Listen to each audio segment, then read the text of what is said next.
Estou aqui de volta com o segundo plantão da semana. Se você gosta de cacareco e comida japonesa tanto quanto eu e mora ou viaja muito a São Paulo, com certeza já deve ter visitado o bairro da Liberdade para comprar uma capinha de celular, produtinhos típicos da Ásia ou mesmo para comer um delicioso lamen. Mas o bairro não é só feito das lembranças modernas das muitas lojas. O subterrâneo da Liberdade guarda lembranças do Império. A Folha de São Paulo noticiou ontem a demolição de um prédio na Rua Galvão Bueno, uma das principais e mais movimentadas ruas do bairro, o que permitiu que arqueólogos escavassem o perímetro e 7 ossadas de 150 anos puderam ser encontradas. Mas espera aí, ossadas?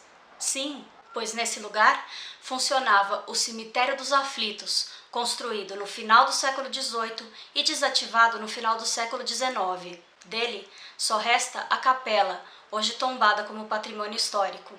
Hoje, ela continua aberta à visitação e pode ser encontrada na pequena Rua dos Aflitos. A ausência de adornos ou de pregos de caixão junto dos mortos indica que essas pessoas eram pessoas pobres, ou seja, sem condições de pagar por um funeral mais elaborado.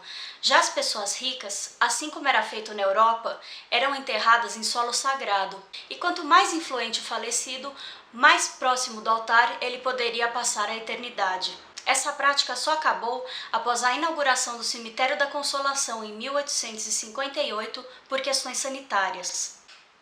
O próximo passo é analisar os ossos para identificar características como gênero, idade, etnia e como andava a saúde dessas pessoas à época de suas mortes. Aliás, esse cemitério, à época de seu funcionamento, ficava muito próximo ao Campo da Forca. Sim, a forca na qual criminosos e escravos fugidos eram executados. Ela ficava onde hoje é a movimentada Praça da Liberdade. Que ironia, não? E foi nessa forca que ocorreu, por exemplo, a morte do soldado Francisco José das Chagas, mais conhecido como Chaguinhas. Chaguinhas havia iniciado um motim em Santos. O motivo da rebelião e sua consequente execução? Ele reivindicava o pagamento de salários atrasados. Mas que crime hediondo! Mas tendo nascido em São Paulo, ele foi levado para a Capela dos Aflitos, onde ele passou sua última noite em uma cela lá dentro. E como não é de hoje que tudo no Brasil é feito no improviso, as cordas que forneceram para o enforcamento de Chaguinhas não eram próprias para isso. Por isso, ela arrebentou 3 vezes durante a execução. O povo que assistia à execução clamou por liberdade, pois interpretou os 3 rompimentos da corda como um sinal divino. Mesmo assim, o povo não foi ouvido e ele foi executado. Uma versão diz que ele foi estrangulado com uma tira de couro improvisada pelo carrasco.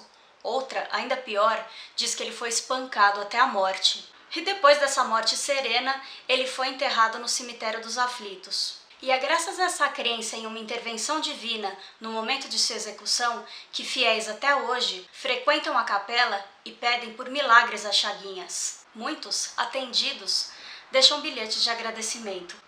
Se você gostou desse vídeo, dá um joinha. Se não gostou, saiba que dá muito trabalho fazer esse tipo de coisa. Então, por favor, dá o fora daqui e não me enche mais o saco. Passar bem.